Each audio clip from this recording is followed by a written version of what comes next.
Ya, pemirsa, kembali di Breaking News pada pagi hari ini. Pemirsa, langsung saja kita menuju ke Pengadilan Negeri Jakarta Selatan untuk memperlihatkan bagaimanakah persiapan jelang jalannya sidang yang dimulai pada pukul 9:30 sesaat lagi, pemirsa. Dan sejumlah jaksa penuntut umum masih melakukan persiapannya pada pagi hari ini, di mana mereka menghadirkan 12 saksi, pemirsa. Di mana 12 saksi yang akan dihadirkan nanti dari JPU adalah keluarga dari almarhum Brigadir Yosua. Ya, pemirsa, ini sejumlah keluarga yang akan dihadirkan. Di antaranya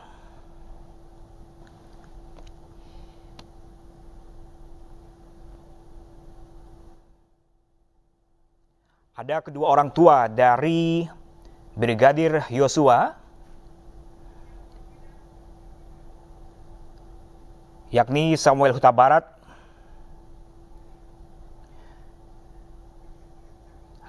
lalu bibi Brigadir Yosua, Riuhani Simanjuntak, pacar dari Brigadir Yosua, Vera Mareta Simanjuntak, hingga kuasa hukumnya, Kamarudin Simanjuntak juga akan menjadi saksi dalam pengadilan pada pagi hari ini.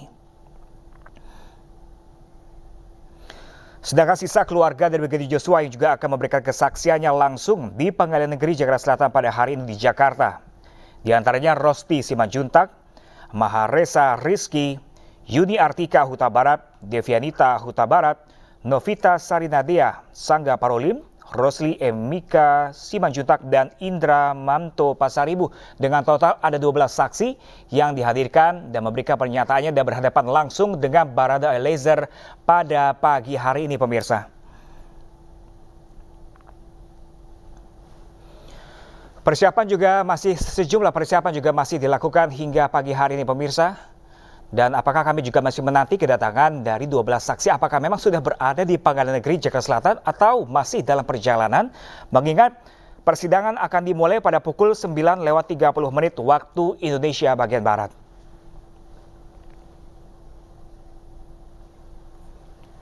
Ya, pemirsa, sambil menunggu kedatangan atau jalannya persidangan, kembali kami bersama dengan Bapak Profesor Suparji Ahmad selaku pakar hukum pidana dari Universitas Al-Azhar Indonesia. Masih bergabung bersama saya, Profesor Suparji.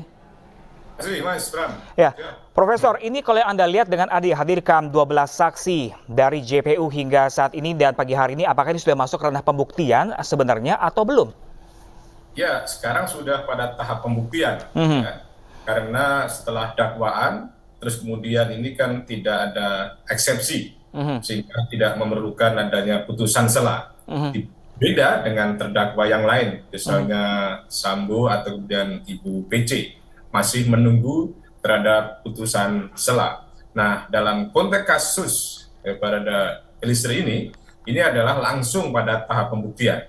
Dan tahap pembuktian ini diawali dengan alat bukti berupa saksi.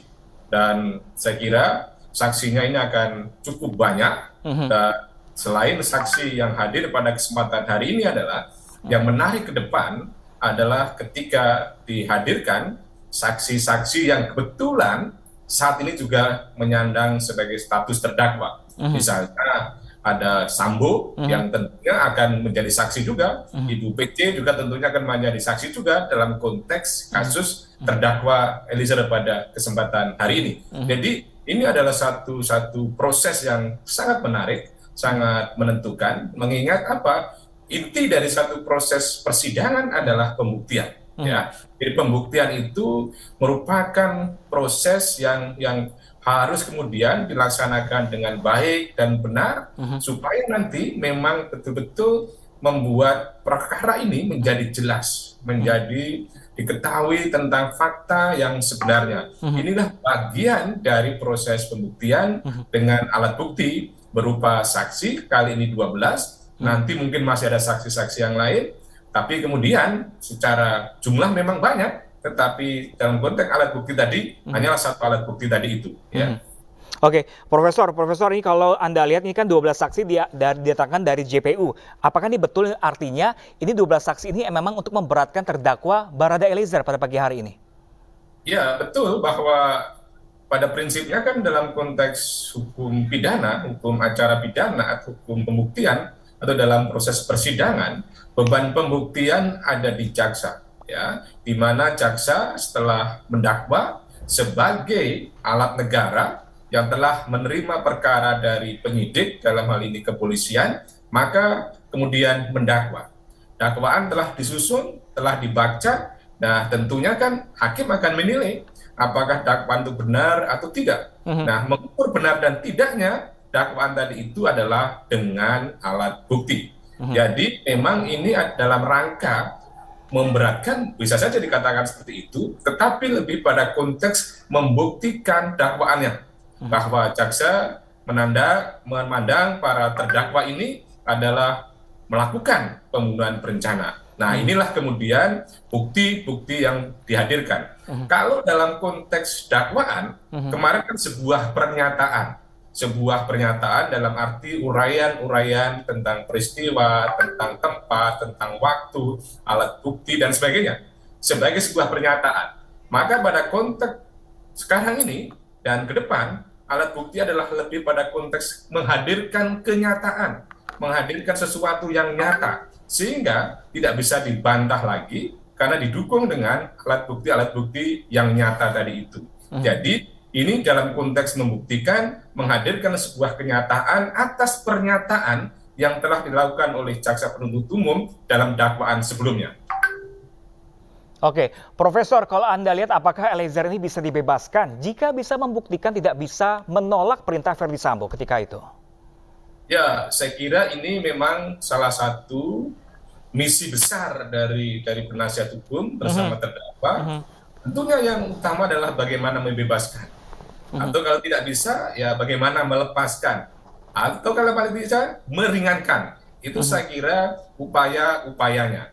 Nah, tentunya unsur-unsur untuk bisa membebaskan itu ada. Dalam konteks misalnya, bisa mengkonstruksikan pasal 51 tentang perintah dari jabatan, perintah dari atasan, sehingga yang bersangkutan tidak kuasa mengelak. Tetapi yang jadi persoalan adalah ada juga yang disuruh menembak, tapi kemudian ternyata tidak melakukan. Artinya ada yang juga menolak. Artinya ada peluang juga untuk menolak. Tetapi pada sisi yang lain, untuk terdakwa tadi itu mengatakan juga tidak kuasa menolak, tetapi pada sisi yang lain dia mengatakan menolak untuk memerintahkan melaksanakan perintah menembak, tapi pada sisi yang lain dia tidak kuasa menolak misalnya untuk menyuruh kabur korban dan sebagainya. Itu untuk terdakwa yang lain. Tetapi untuk terdakwa kali ini saya kira memang upaya yang akan dilakukan adalah bagaimana membuktikan unsur-unsur tadi itu. Unsur-unsur semata-mata melaksanakan ya perintah atasan, perintah jabatan tadi itu, yang mana seorang bawahan yang hierarkinya sangat jauh sekali tidak kuasa menolak perintah dari seorang jenderal. Tetapi tentunya hakim akan memiliki pertimbangan apakah kemudian itu menjadi membebaskan sepenuhnya atau kemudian semata-mata meringankan. Disinilah yang akan menjadi upaya yang dilakukan oleh penasihat hukum dalam rangka tadi untuk mendapatkan kebebasan atau kemudian keringanan hukuman tadi itu, ya. Oke, Profesor, kalau kita lihat flashback dari sidang dakwaan kemarin dengan Barada Eliezer, ini tim kuasa hukum tidak melontarkan eksepsi. Kalau Anda melihatnya seperti apa ini? Ya, saya kira ini adalah langkah yang tepat dan benar ya. Karena apa? Untuk apa lagi eksepsi kan? Karena eksepsi itu kan ada tiga muatan.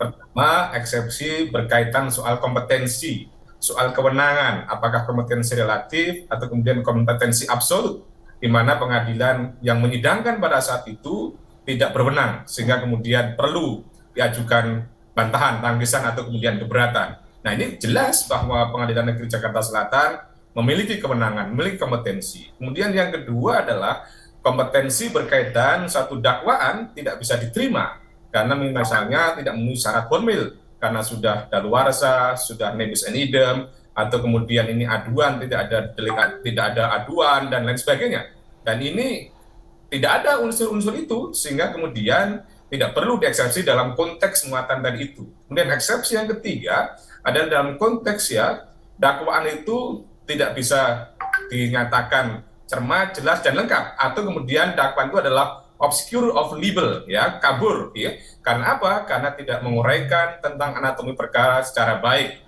Misalnya kapan terjadi, di mana terjadi, bagaimana dilakukan, apa alat buktinya, bagaimana korbannya dan sebagainya. Unsur-unsur tadi itu sudah tercantum dalam dakwaan tadi, sehingga kemudian tidak ada alasan dakwaan dinyatakan batal dihukum karena tidak memenuhi syarat material tadi itu. Jadi dengan pertimbangan 3 muatan eksepsi tadi itu, sementara dakwaan tidak mengandung unsur tadi itu, maka saya kira memang tidak perlu dilakukan eksepsi karena pertama ya akan memperpanjang proses persidangan, akan sulit proses pembuktian dan sebagainya. Maka fokus saja pada proses pembuktian dalam rangka 3 hal tadi. Kalau bisa bebas, kalau tidak ya lepas, kalau tidak bisa ringan karena memang sudah mengakui pada yang melakukan penembakan dan kemudian dia minta maaf kan gitu, ya. Oke, artinya ini tim kuasa hukum dari Barada Eliezer ini sudah menerima dakwaan tersebut ya, Profesor ya. Nah, Ya, Profesor, kepada majelis kalau Anda supaya diperiksa bersamaan. kita lihat bersama-sama, Profesor, ini ada Kamarudin Simanjuntak selaku tim kuasa hukum dari Persiapannya keluarga pertama, Brigadir Yosua. ya, Kita berdoa. dengarkan bersama-sama seperti apa Minta statementnya. penyertaan Elohim, yang kedua mental ya, yang ketiga materi perkara untuk menerangkan apa yang dilihat, didengar dan dialami sendiri oleh para saksi. Katanya kan dari kuasa hukum Baradae kalau nanti ada pertemuan hendak meminta maaf, ini gimana nih persiapannya? Langsung kepada keluarga meminta maaf. Kalau meminta maaf asalkan dia tulus, jujur dan berterus terang, ada etikat baik yang sempurna, kita terima. Tapi ada konfirmasi nggak di jam berapa nanti mereka akan mohon maaf? Belum ada. Ya. Oke? Ya. Baik. Oke, thank you, Bang. Yuk, mari. Ya. Oke, mari. Ya, Prof. Tadi kita sedikit mendengarkan sudah menyiapkan mental katanya Kamarudin Simanjuntak nih. Seorang tim kuasa hukum juga menjadi seorang saksi, ini gimana jalannya nanti, Profesor, kalau Anda melihatnya? Kira saksi dalam konteks ini penasihat hukum, karena mungkin pertama juga sudah dilakukan BAP, waktu proses penyidikan, maka pada persidangan ini juga dihadirkan. Karena pada prinsip dasarnya adalah bagaimana proses pemeriksaan saksi di dalam persidangan itu adalah menindaklanjuti apa yang ada dalam proses penyidikan, ya, memastikan apa yang telah dituangkan dalam proses penyidikan dalam BAP yang telah ditandatangani adalah sesuatu yang benar, sesuatu yang nyata, dan nanti diharapkan itu akan juga terungkap di dalam proses persidangan sehingga menjadi fakta persidangan. Karena fakta persidangan itulah nanti yang akan menjadi pertimbangan bagi majelis hakim untuk menilai satu kebenaran dalam proses pemeriksaan perkara tadi itu. Jadi dalam hal ini tentunya jaksa penuntut umum sudah mempertimbangkan dihadirkannya 12 saksi termasuk dalam hal ini adalah penasihat hukum karena dianggap memiliki kapasitas sebagai saksi, ya, misalnya tentang keadaan bagaimana korban ya dikirimkan ke rumahnya atau hal-hal lain yang berkaitan dengan upaya misalnya menghambat penyidikan dan sebagainya. Karena ini kan banyak perkara yang akan banyak pasal yang didakwakan kan. Jadi di dalam ini tentunya pembuktian-pembuktian itu akan terkait dengan apa yang didakwakan itu. Oke, baik Profesor Suparji Ahmad, kita tahan sebentar karena kita harus break sejenak. Dan pemirsa, Breaking News masih akan kembali sesaat lagi untuk Anda. Tetaplah bersama kami.